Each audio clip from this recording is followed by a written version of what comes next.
de la pleine de Castor, parce que le mois passé, c'était la pleine lune du chasseur. Ok, donc on parlera de ça un peu, parce qu'on est sur la pleine lune. On a commencé la semaine passée sur les pleines lunes, pour dire que depuis la Mésopotamie et l'Égypte antique, les divinités et les hommes ont commencé à cause du facteur lumineux de la nuit qui nous éclaire à travers la lune. Les hommes, en observant la lune, ont commencé à déifier la lune, ont commencé à adorer la lune. Et comme on a dit la semaine passée, les tranches, les phases lunaires sont de 8. Il y a 8 phases lunaires. Mais on les compte en 4 phases lunaires qui font approximativement 7 jours pour être un cycle. De la nouvelle lune, qui n'est pas de lune, au quart de lune, à la moitié lune, jusqu'à la pleine lune, tout cela fait en somme 28 jours. C'est ce qu'on explique la semaine passée. Que dans les 4 coins du globe, l'hémisphère nord et l'hémisphère sud subissent ce qu'on appelle l'orbite ou la rotation lunaire. Déjà, il faut qu'on parle de la lune un peu, parce qu'on m'a posé des questions avant-hier. Il y a des personnes qui sont là à l'école. Je comprends peut-être que les personnes ont fait cuisine. Donc, comme elles ont fait cuisine, c'est pas un blâme. Hein, la cuisine. Moi, j'aurais bien aimé faire cuisine. Comme ça, j'aurais pu mieux cuisiner le riz. Parce que quand moi je fais du riz, c'est comme si je faisais des pop-corn. Ça veut dire ça brûle. Testé par un ménage, je suis un professionnel. Bref. Donc ici, le but ici, c'est de savoir que la Lune orbite ou tourne autour de la Terre. Parce que c'est important d'abord. Les gens d'avant ne le savaient pas. Comme je le disais, les gens d'avant voyaient les astres mouvants, ils les appelaient des divinités. Donc il y avait 7 astres mouvants qui étaient en mouvement. C'est-à-dire le Soleil, la Lune, Mercure, Vénus, Mars, Saturne, Jupiter et Saturne. Ce sont les 7 astres. Voilà comment on nommait 7 différents jours. Les 7 différents astres étaient 7 différents jours. Donc voilà pourquoi je disais que l'hébraïsant n'a pas inventé 7 jours, parce qu'il y avait toujours 7 astres visibles. Mais il faut qu'on parle un peu de la Lune, parce que quand on est sur la fête du Chaptou, il faut qu'on comprenne que les Mésopotamiens ne connaissaient pas, ne savaient pas véritablement, avec profondeur, ce que c'est que la Lune. En fait, la Lune est un très grand astéroïde, tellement grand, avec une très grande superficie. La distance entre la Terre et la Lune dépend du mouvement autour du Soleil et du mouvement autour d'elle-même. Il y a des moments, l'astre lunaire a une distance de 405 000 km. Il y a des moments, quand la Lune est très près, elle a 365 000 km de distance. Donc vous voyez qu'il y a quand même une très grande distance quand la Terre active la Lune, parce qu'il faut savoir, en français facile, 2 grandes masses ont ce qu'on appelle une gravité. Et les 2 grandes masses qui ont une gravité, quand elles viennent l'une vers l'autre, sans savoir que le téléphone devait sonner, je pense que c'est pour l'argent, comme c'est l'argent, on accepte. Je veux dire pour ça. Tourne sur elle-même, cet astre-là, donc, attire, cette attraction fait en sorte que la plus grande masse attire la plus petite masse. Et on s'en tête, ça peut on va peut-être se comprendre. Donc forcément, la masse de la Lune, quand elle se rapproche de la Terre, elle est attirée par la gravité de la Terre. C'est important de le dire. Voilà pourquoi il y a les marées hautes et les marées basses. Ok? Parce que la Lune attire la masse d'eau. Après, dans il y a les marées hautes et les marées basses. Donc c'est important d'abord de le dire. Ok? Ok. Si on comprend cela, aujourd'hui, c'est parce que les hommes sont quand même, à partir de Galilée, jusqu'à Kepler, jusqu'à tous les scientifiques qui ont bien jusqu'à Newton, parce que Newton joue un très grand rôle, on peut nous permettre de voir ce que c'est que la Lune, de comprendre le mouvement de la Lune autour de la Terre. Donc, le mouvement de la Lune autour de la Terre, c'est 28 jours. 28 jours. Pas 29, 28. Ok? Et ce mouvement est très important, parce qu'en fait, ça a sculpté les croyances médiévales, ancestrales. Parce qu'on est sur Chaptou. On a expliqué la semaine passée. J'entre même plein de détails parce que je veux prendre une autre divinité qui est lunaire, qui est très importante à cette période-ci. Ok? Donc, le chapitre donc est la période où la lune est pleine, visible. Donc, le 7e au 14e jour, les hommes et les femmes, les prêtres, viennent vers la divinité, offrent un sacrifice. J'insiste sur le Shabtou, Shabtou, Shabtou, qui est donc une dérivée lexicologique du mot Shabbat. J'ai expliqué ça la semaine passée. Alors, ce système lunaire-là, dans les 4 coins du monde, on l'observe. Parce que les hommes savent observer la lune. Les hommes savent observer la lune. Et donc, comme je le disais, toutes les fêtes du 7e jour, c'est-à-dire samedi, parce que j'ai expliqué ici que samedi c'est Saturne, Saturday, samedi. C'est la fête saturnienne de la divinité suprême qui s'accouple avec la divinité lunaire pour faire ce côté lumineux. Donc c'était un peu ça que j'expliquais la semaine passée. La fête lunaire. Le vrai problème avec les Africains qui ont toujours la mentalité médiévale ou antique, c'est que quand ils voient la pleine lune et qu'ils ont naturellement, et ce n'est pas de leur faute, quand ils se sont nourris de la Bible, quand ils se sont nourris de comment on appelle, Joël, chapitre 2, quand ils sont nourris d'Apocalypse, ils pensent que quand ils voient une pleine lune, c'est la fin du monde, c'est un signe. Quand ils voient l'éclipse, c'est un signe. Parce qu'ils ne comprennent pas comment les astres sont en mouvement. C'est ça le problème. Parce que l'année passée, le 1er juillet 2023, je suis dans un domaine africain du Nil. Je l'ai expliqué, je passe par là parce que je veux chuter. Parce que l'autre message est plus grand et plus important, à mon avis. Cette divinité lunaire, elle s'assoit sur la lune en fait. La lune était immense, immense. Et cette maman, cette femme, cette dame lunaire, vient avec un grand panier. Elle avait un panier en main, je vais rapidement. Elle avait un panier en main, et ce panier en main était symbolique. Je l'expliquerai l'année prochaine. Ok, je reviendrai dessus l'année prochaine. C'est pas important, c'est pour l'année prochaine.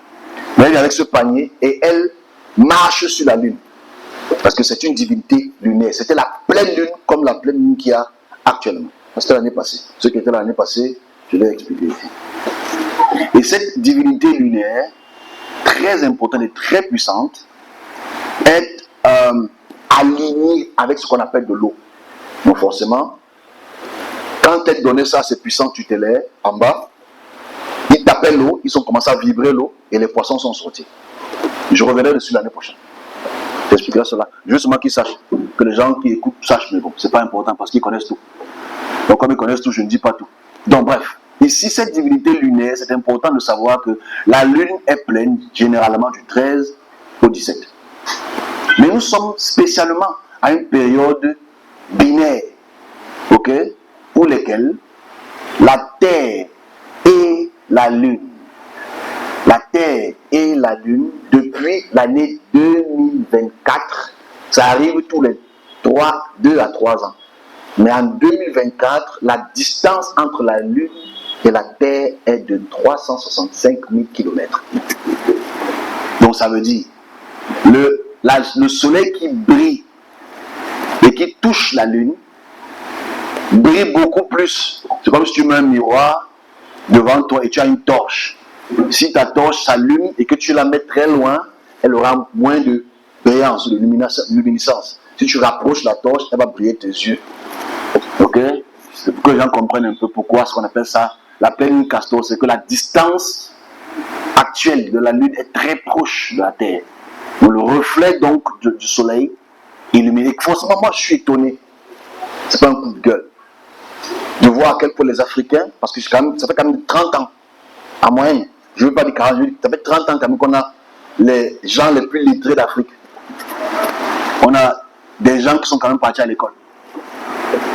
De voir à quel point en Afrique, parce que j'ai eu des messages qu'on m'a envoyés, pas des insultes, hein, mais des messages qui sont inquiétants. Cette divinité lunaire s'active depuis cette année-ci et sera vraiment très active l'année prochaine. J'expliquerai cela le moment venu. Vous savez, chaque fois que j'ai une expression visuelle d'une puissance, je l'explique un peu et j'attends les événements après, je développe progressivement par rapport à chaque événement, chaque action qu'elle a pu poser à cette période-là.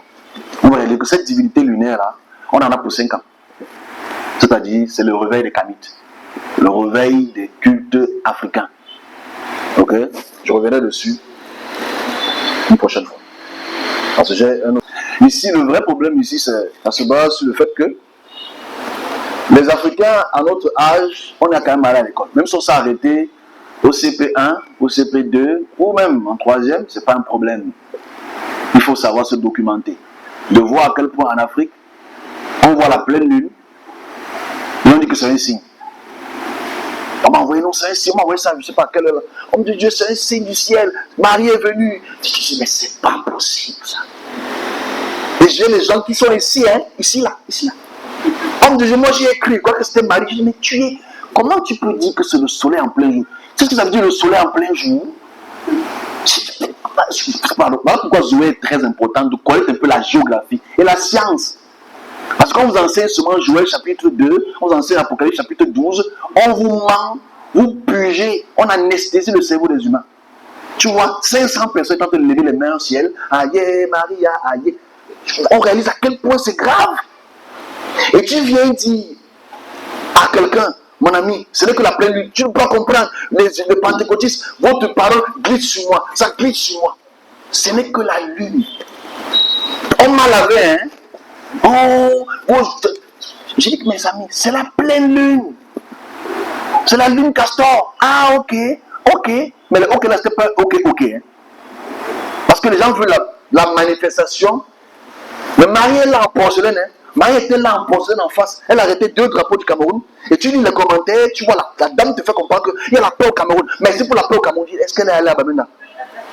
Je te pose des questions. À quel point on a lavé notre cerveau. Et le prêtre lui-même, c'est un abruti en fait. Parce qu'il abrutit une population. Regardez, le soleil, après 2 heures du matin. Tu dis, comment est-ce qu'un humain peut faire ça à une population? Et les enfants sont là. Aïe. On nous voit comment ailleurs. Parce qu'au même moment, la NASA poste ça pour dire, la pleine lune castor commence dans tel jour. Moi, je poste aussi en même temps. Et l'un me poste, tout le monde pose dans les 4 coins du monde. Mais cela se met en Simalène. Je veux dire, c'est grave. Bon, prochainement, quand il y aura une pleine lune, une équipe complète ici, qui va faire peut-être 1 minute 30, on va dire que c'est la fin du monde. C'est la fin du monde. C'était écrit dans la Bible, c'est la fin du monde. Tu réalises qu'en fait, on purge un texte qui a 2500 ans, sans savoir que cette personne était des ignorants, en fait. Et forcément, je vais plus loin que ça. Je m'arrête là, après, je transite. Parce qu'on parle de Marie, je ne sais pas si les gens ont compris ça. Je vais expliquer ça. Parce que c'est vrai que j'ai pris l'exemple de la dame lunaire.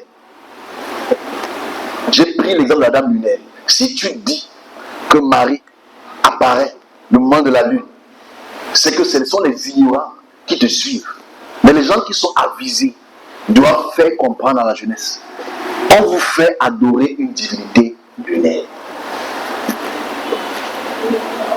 Ok? On vous fait adorer une divinité lunaire. Parce que n'oublions pas que même dans les textes bibliques,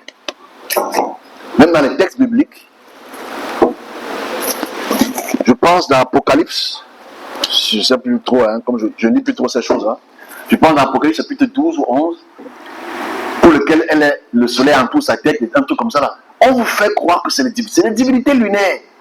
Je ne sais pas si les gens même comprennent à quel point. Allons plus loin que ça. Parce que je pense qu'on est. Je ne veux pas toucher à la divinité, je ne veux pas toucher à la dame que j'ai expliqué tout à l'heure. Juste qu'on connaît le common sense, l'intelligence facilement compréhensible pour tout le monde. Quand tu sors de la terre, il y a combien d'astres, mes amis? Si tu peux compter, c'est que tu peux compter tes cheveux. Quand tu sors de la terre, il y a combien d'astres? Donc toi, tu veux représenter Dieu à un soleil. Le soleil qui est plus... Notre soleil est le soleil le plus petit. de la galaxie. C'est une naine jaune. Donc si on parle de soleil grand, il y a des soleils qui sont beaucoup plus grands que notre petit soleil ici. Si on parle de la lune, my God. Si on va seulement sur Jupiter ou bien sur Saturne, le nombre de lunes qu'il y a là-bas, 277 différentes lunes. La lune Europa, c'est comme la Terre. Parce qu'ils ne savent pas. Parce que la Bible, quand tu lis, il a fait deux grands astres, la lune et le soleil. Le banga. Non, mais c'est vrai, c'est un problème, c'est très grave. Parce qu'ils ont fait fumer ce week-end-ci. Et c'est encore, il y a encore une qui a posé ça avant-hier. Oh, Marie est apparue. On dit que mes frères, c'est la lune. Non, c'est Marie. Et tu réalises à quel point on a lobotomisé le cerveau de la jeunesse africaine. C'est lobotomisé. Mais on ne sait pas. La réalité, c'est que on vous fait adorer une divinité lunaire sans vous demander votre permission. Et l'abbé Pierre et l'abbé Paul le fait. Et les offrandes et les dîmes, vous allez donner. Parce qu'il a opéré un miracle à 2 h du matin. Et ce miracle se voit dans les 4 coins du monde. Mais comme tu as pris ta semaine, tu n'as jamais pris le train, tu ne sais pas que ça aille. C'est ça le problème en fait. Et forcément, quand on veut informer la population se sent offusquée. Cette divinité lunaire prend de plus en plus d'amplitude. Cette divinité lunaire prend de plus en plus d'amplitude. Il faudrait qu'on fasse attention. Je fais une petite transition parce que j'ai un autre message qui est très très important. Nous sommes le 16 aujourd'hui et 16 novembre. Et le 16 novembre, il y a 4 ans, je vais expliquer ce que j'ai pu voir il y a 4 ans. À titre de rappel. Après, le prochain message est très important. Je souhaite qu'on puisse être attentif. Ça concerne Ilum. Le 16 novembre 2020, j'ai vu quelque chose que j'explique toujours en partie, malheureusement, parce que si j'explique tout, ça va être pour l'instant mal interprété. Mais je le réexplique encore pour les fans et les profanes. Pour comprendre ce qu'on appelle une bataille. Donc, le 16 novembre 2020, je suis dans un domaine spirituel. Je pense, même si elle ne l'est plus aujourd'hui, c'est il y a 4 ans, l'un des domaines les plus puissants du monde actif.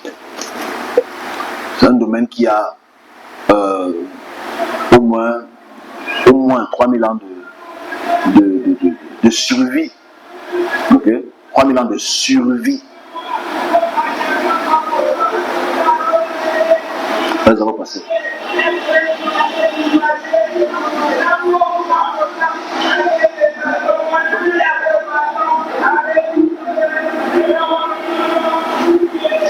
Oui. Donc, elle a près de 3000 ans. Cette puissance a près de 3000 ans de survie.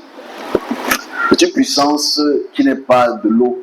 C'est une puissance qui est totémique dans le sens de son apparence théromorphe, c'est-à-dire son apparence dans le sens animal. C'est une forme de lion. Très puissante. Mais elle s'est développée au cours des millénaires pour être ce lion qu'elle a été depuis près de 2000 ans. 2300, 2400 ans. Au plus. Alors, si je rappelle ça aujourd'hui, parce qu'en fait, ça fait 4 ans aujourd'hui, enfin c'était le 16 hier, mais ça fait 4 ans, et il faut expliquer une fois de plus la suite de cet événement-ci qui est très important, qui s'est passé déjà le 22 septembre 2024 aussi. Bon, on y va. Cette puissance, elle est immense parce qu'elle a sous elle, dans son domaine, où elle a, on peut mettre ça dans les deux termes, des conglomérats de très très grandes forces qui assujettissent dans chaque secteur des empires. C'est-à-dire, on quitte de l'empire babylonien, j'insiste le mot babylonien, parce que Elum commence dans l'empire babylonien, ou assyro-babylonienne. C'est la divinité tutélaire de tous les Babyloniens, c'est-à-dire le lion. C'est un immense lion. J'ai déposé en semaine, sachant que c'était la période, la statuette d'Ilum sur Facebook qui est dans le musée d'Irak. C'est une statue qui fait près de 9 à 10 mètres de haut. 3 mètres, 3 mètres de haut en hauteur. Ce lion est immense. C'est un lion qui est ailé. Ok? C'est un lion immense, c'est un lion qui est ailé. En fait, si je dis ces choses, c'est parce qu'en fait, je voudrais que les chrétiens commencent un peu à... Les judéo-chrétiens commencent un peu à écouter. Parce que ce que je dis, c'est ce que je vois. Et ce que je vois, en relation avec l'archéologie, devrait nous servir de notions intelligentes. Donc ce lion immense apparaît devant moi. Elle est immense, elle est là devant moi. Et en transformation. Et elle illustre quelque chose que je devrais illustrer dans quelques minutes. Mais au musée d'Irak, que j'ai découvert il y a quelques semaines, j'ai encore mis que c'était une figure cette semaine-ci. Ce lion est immense et puissant. Ce lion s'appelle Ilum. Ce lion a des ailes. Ce lion s'appelle Ilum. Et quand la fondation assyrienne ou suméro-assyrienne, qui est une même dynastie, dans le sens de la descendance chronologique, surgit, Israël n'est même pas encore existant. Parce qu'il faut vraiment comprendre ce que je veux dire en fait. Israël, Abraham, Isaac et Jacob ne sont même pas encore, n'existent pas encore quand Ilum est la divinité principale. Ilum c'est un acadien. Ilum. Ok? En sumérien c'est elle. Donc, cette divinité est ailée. Elle est puissante, elle a dominé parce que ce qui prouve sa domination ne devait pas être un débat, mais devait être en parallèle avec l'histoire. Les rois assyriens, depuis 1300 avant notre ère, ont dominé tout le Moyen-Orient. C'est-à-dire, ils ont dominé jusqu'à Canaan. Parce que les batailles qu'il y avait entre l'Égypte et ce qu'on appelle les Assyro-Perses, ou les Assyro-Babyloniens, ou les Sumériens, c'était des batailles épiques. Et il y a des stèles pour lesquelles on voit leurs batailles. J'ai déposé encore la stèle de Menerepta il y a quelques jours, qui date de 1210. C'est-à-dire le roi Menerepta a combattu donc contre les rois assyriens et a donc pu battre les peuples aux alentours. Et donc forcément Israël faisait partie d'un groupement tribal. Ce n'était pas encore un pays. Je veux que les gens comprennent un peu l'histoire. Non, Israël, pas Israël, Israël. Bon, je ne veux pas entendre les pictogrammes égyptiens. Mais Israël n'est pas encore, c'est un groupement, c'est une petite tribu qui ne dépasse même pas 2000 personnes. C'est un petit groupe. Et si on a 1210, il faut qu'on comprenne. David n'est pas encore roi. Ishbosheth n'est pas encore roi. Shaoul n'est pas encore roi. S'ils ont existé, je crois qu'ils ont existé. Shaoul quand même a existé par rapport à son nom. Mais la divinité du lion Ilum existe déjà. Leurs temples sont encore là. Voilà pourquoi je passe le temps à déposer leurs temples sur ma page pour que ce que je dis va en parallèle avec ce que l'histoire montre. Ce n'est pas de la fiction. C'est pourquoi je pense cela. Donc forcément, quand la puissance babylonienne ou bien assyrienne du nord descend vers le sud et domine toute la Manche qu'en Arabie, ils imposent naturellement, comme je disais la semaine passée, leur culture, leur dieu, leur divinité, leur langue. Voilà pourquoi on retrouve la langue hébraïque qui est identique à la langue assyrienne, qui est identique à la langue babylonienne. On a vu ça avec le calendrier la semaine passée. On est ensemble, non? On a nommé les 12 mois qui sont identiques aux 12 mois assyriens. Bon, ça veut dire que l'un a dominé l'autre. Et si tu poses la question à un judéo-chrétien, il va te dire que non, c'est les chrétiens, c'est les juifs qui ont plutôt dominé. Je vous jure, wallahi. Tu poses la question à un qui va dire que non, pourtant, les faits historiques sont là. Les temples qu'on a détruits, on connaît. Les temples qui sont encore existants, on les connaît. Et le temple fameux qu'on connaît, pour lesquels ces stèles, ces images étaient absolument toujours exposé, c'est le temple qu'on appelle le ziggurat, que j'ai déposé encore il y a quelques jours. Le ziggurat, c'est un temple qui est pyramidal, mais avec une hauteur qui est plate, pour lesquelles il y a des escaliers et des marches. À l'intérieur, il y a des chambres funèbres et des chambres aussi pour des sacrifices. À l'intérieur, tu vois le lion est là. C'est à l'entrée. Parce que le lion est la représentation d'Inum. Je spécifie cela. À cette période-là, Israël n'existe pas. Absolument pas. Le temple encore là, Salomon, je ne sais pas où Salomon existe, le temple de Salomon n'existe pas. Mais ce temple encore là. Et ici, si je rappelle cela, c'est parce que c'est juste pour dire, à titre posthume, à mes collègues, qu'il faut qu'on puisse faire véritablement des recherches par rapport à ce que je dis là. Parce que ce lion qui domine les Assyriens, la preuve c'est qu'ils ont dominé toutes ces régions du monde. Ils ont exporté leur culture, ils ont exporté leur technologie, ils ont exporté leur astronomie et leur divinité. Aujourd'hui, si on appelle Elohim, Elohim, Elohim, les chrétiens ne savent pas que Elohim, c'est elle. Enfin, ils savent peut-être. Mais ils ne savent pas que elle, c'est Elohim. Et il faut qu'ils le sachent en fait. C'est important qu'ils le sachent. On ne doit plus rester aujourd'hui comme on attend la pleine lune quand même. Parce qu'aujourd'hui, on prive la pleine lune, comme on crie Jéhovah, on crie Elohim, mais on ne connaît pas l'origine en fait. Avant de revenir à la description visuelle, en descendant donc jusqu'à la période babylonienne, on réalise que ces figurines de lions ailés, on les retrouve dans quel texte biblique? Dans Ézéchiel. Dans Ézéchiel, il y a des êtres qui sont des lions ailés. Ce n'est pas dans Ézéchiel? Si, c'est dans Ézéchiel. On réalise ça aussi dans les textes, les textes apocryphes les textes apocryphes de l'Apocalypse. On réalise cela. C'est juste pour montrer les liens que ce lion a dominé. Et forcément, ceux qui connaissent un peu ce qu'on appelle Sargon et Assurbanipal, Assurbanipal et Sargon, c'est les... Quand tu vois toutes leurs figurines, c'est ça qui est très grave. Mais ça, on s'en fout de ça en fait. Quand tu vois toutes les figurines, Assurbanipal arrête un lion ensemble. Hein? Parce que c'est le PSG. Ok, gardez ça en tête. Ou bien Assurbanipal lutte contre un lion. Et perce le ventre du lion. Maintenant, si on te pose la question, dans la Bible, qui a lutté pour un, qui a lutté et a cassé la bouche d'un lion? Le seul homme sur terre qu'il a fait, c'est qui? Samson et David. C'est plus David, parce que David, c'est l'image d'Assurbanipal. Le roi qui domine le lion. On se comprend? Mais on va se poser la question.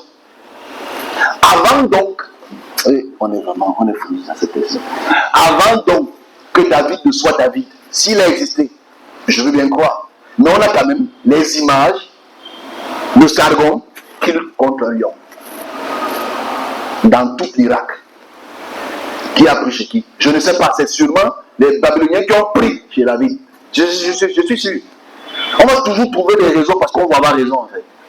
Ici, quand je parle de ce lion, le plus important, c'est de savoir que même le christianisme a adopté donc le lion de la tribu de Juda.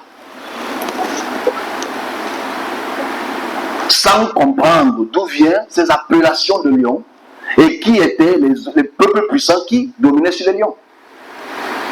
C'est tout. Spirituellement maintenant, et je m'arrête là, parce que j'ai un autre message qui est... Je voudrais que vous soyez vraiment très attentifs, parce que ça c'est juste une petite croquette, parce que ça fait 4 ans. Cette puissance-là en développement, c'est ce qui est devenu le judéo-christianisme aujourd'hui. Parce que le judéo-christianisme, sans le savoir, adore cette divinité qu'on appelle El ou Elum, qui est cette divinité lion. La réalité de ce lion, je l'ai expliqué. La croyance à ce lion, je l'ai expliqué. Moi, l'année passée, le 23 mars, 2023, l'année passée, 22-23, j'avais carrément oublié ce qu'on appelle les portes d'Ishtar. Quand les portes d'Ishtar, bon, ceux-ci vont, comme les portes d'Ishtar. Tu entends le ventilateur, tu dis je connais. Le ventilateur m'a répondu. Merci ventilateur. Les portes d'Ishtar. Les portes d'Ishtar, ce sont c'est l'entrée du temple Ishtar, c'est la divinité lunaire, ok? Chez les Sumériens, ou bien chez les Babyloniens. Et la porte d'Ishtar est une porte en or, massive en or, qui peut faire 3 mètres de hauteur, et tout est couvert avec un bleu émeraude, en fait. Donc moi, je n'avais pas ça en tête, parce que je n'avais pas fait le lien entre les deux. Quand j'y suis l'année passée, du 22-23, avec un groupe d'anges, 2, qui étaient derrière moi, et qu'on arrive vers la divinité Elum, c'est-à-dire la divinité Lion, je vois ce portail devant moi, et je ne fais pas le lien entre le portail d'Ishtar et ça, parce que j'étais dans mes choses, ça ne vous concerne pas. Et à la fin, quand ces portes s'ouvrent, il y a beaucoup d'âmes qui sont dans ces portails, dans ces portiques et dans ces enclos. J'arrive à la fin, je vois cet hôtel, il y a un hôtel, très grand hôtel pour lequel Ilum est au centre. Ilum est donc ce feu qui est en forme de lion, qui est immense.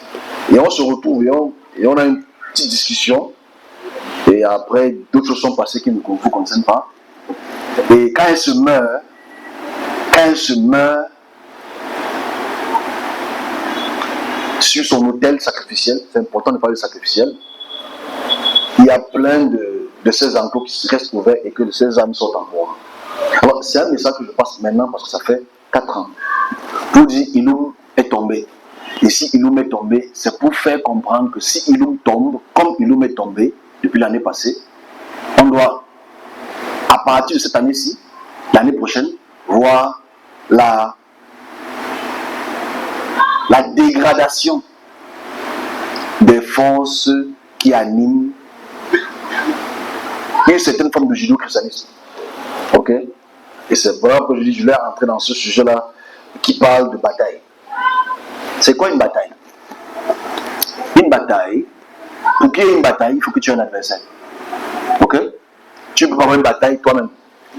Bon, si tu te bats contre toi-même, c'est que tu es bipolaire, schizophrène. C'est ton cas? Si tu y as une bataille, ça veut dire que tu as un adversaire. Si tu as un adversaire, ça veut dire qu'il y a quelqu'un qui ne voudrait pas que tu atteignes un objectif. Et il est prêt à faire tout de son possible que tu n'atteignes pas ton objectif. Qui est son objectif? Que tu n'atteignes pas cet objectif. La bataille a commencé violemment il y a 4 ans, a pris une amplitude très forte l'année passée, et ces batailles vont continuer à s'accélérer dès l'année prochaine, progressivement. Bataille. Comme je le dis, je ne vais pas entrer dans tous les détails maintenant, mais on va bien, je reviendrai dessus, comme j'aime toujours dire ça, l'année prochaine. Dès avril, je reviendrai sur ce sujet-ci pour expliquer la bataille.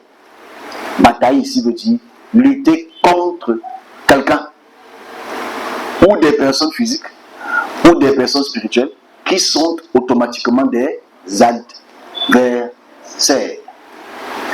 Écoutez ceci. Quand le lion, j'ai expliqué ça 2 ou 3 reprises ici, mais je le répète parce que je veux qu'on comprenne l'adversaire. Pour mes collègues qui vont m'écouter, parce qu'ils m'écoutent en futif.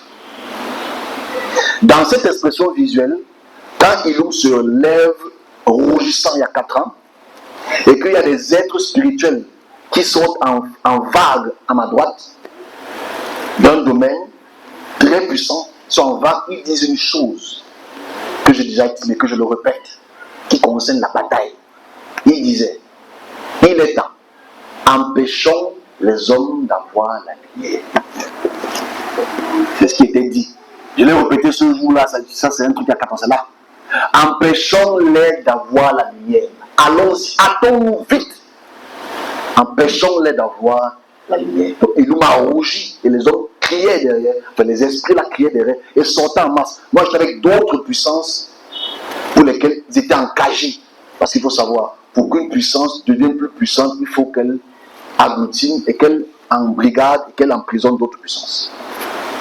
Empêchons-les qu'ils voient la lumière.